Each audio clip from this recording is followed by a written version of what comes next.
நண்பர்கள் அனைவருக்கும் வணக்கம். போன வீடியோவில் சூரியன் பலவானா அப்படிங்கிறத பார்த்தோம். சூரியன் பலவானா இருந்தால் என்ன ஆகுது? உயர் புகழ், தலைமை பண்பு, நிர்வாகத் திறமை, அனைத்திலும் வெற்றி பெறக்கூடிய ஒரு ஆற்றல், எதையும் சாதிக்கக்கூடிய ஒரு ஆளுமைத்தன்மை, இதெல்லாம் கிடைக்குது. ஏன்னா ஆத்மா, அந்த ஆத்மா எல்லா ஆத்மாவுக்குள்ளும் தலைமை ஆத்மாவாக இருக்குது.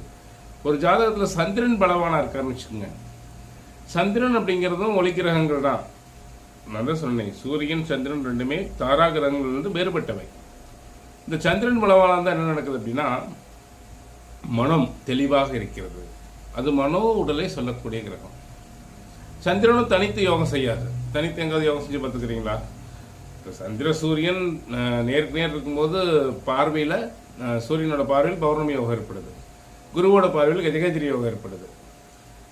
குருவோட சேர்க்கையில் கஜகேஜரி யோகம் ஏற்படுது. சந்திரமங்கல யோகம் செவ்வாயோட சேர்க்கையில் ஏற்படுது. விஷ்ணு துர்கா யோகம் புதனோட சேர்க்கையில் ஏற்படுது. விஷ்ணு மாயா யோகம் சுக்கிரனோட சேர்க்கையில் ஏற்படுது.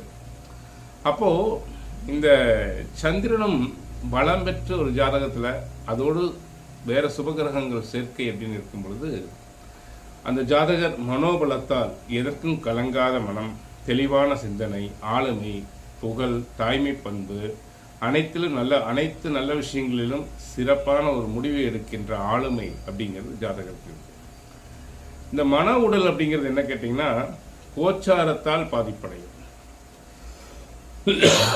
கோச்சாரம் ஃபர்ஸ்ட் பாதிக்கிறது மன உடல் தான். மனம் சோர்ந்துடும். பாருங்க, 7 சனி பகவான் யாருக்கெல்லாம் ஜென்மராசி மீனராசிக்கு வர போறாரா, அப்போ அவங்களுக்கு என்ன ஆகும்? மீனராசிக்காரங்களுக்கு மன சோர்வு வரும். ஏன்னா அவர் சோர்வை தரக்கூடியவர், ரொம்ப மெதுவாக நடக்கக்கூடியவர். இப்போ மனம் அப்படியே லேசாக இயங்கும். இப்போ மனம் அப்படியே என்ன சொல்றது, மெதுவாக இயங்கும். மனம் அப்படின்னா வேகமாக எல்லா வேலை செஞ்சுட்டு இருந்தோம், ரொம்ப சோர்வாயிட்டுமே அப்படிங்கிற ஒரு நிலைக்கு கொண்டு போயிடும். இப்போ இந்த மன அழுத்தம் கொடுக்கும். ஏன்?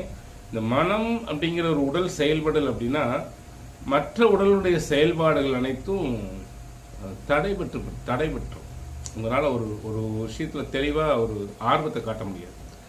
அப்போது இந்த மன உடலை குறிக்கக்கூடிய கிரகம் சந்திரன் அப்படிங்கிறதுனால, யாருடைய சுயஜாதகத்தில் சந்திரன் பலவானாக இருக்கிறாரோ, சந்திரன் ஆட்சி உச்சம் பெற்று வளவரை சந்திரனாக சூரியனோட பார்வையிலையோ, பௌர்ணமி சந்திரனாக, அல்லது குருவோட சேர்க்கையோ, அல்லது புதனோட சேர்க்கையோ, புதனோட சேர்க்கை கொஞ்சம் சித்த சலனத்தை ஏற்படுத்தும். இருந்தாலும் சில நேரங்கள் அது யோகமாக செயல்படும். ஆச்சுங்களா? இப்படி பலம் பெற்ற சந்திரன் இருக்கும் பொழுது ஜாதகர் கோச்சாரத்தால் பாதிக்கப்படுவதில்லை. எதுக்கும் கலங்காத மனமும் செயல்திறனும் தெளிவான சிந்தனையாலும் வெற்றி பெறுகிறார் என்பது உண்மையான உண்மை.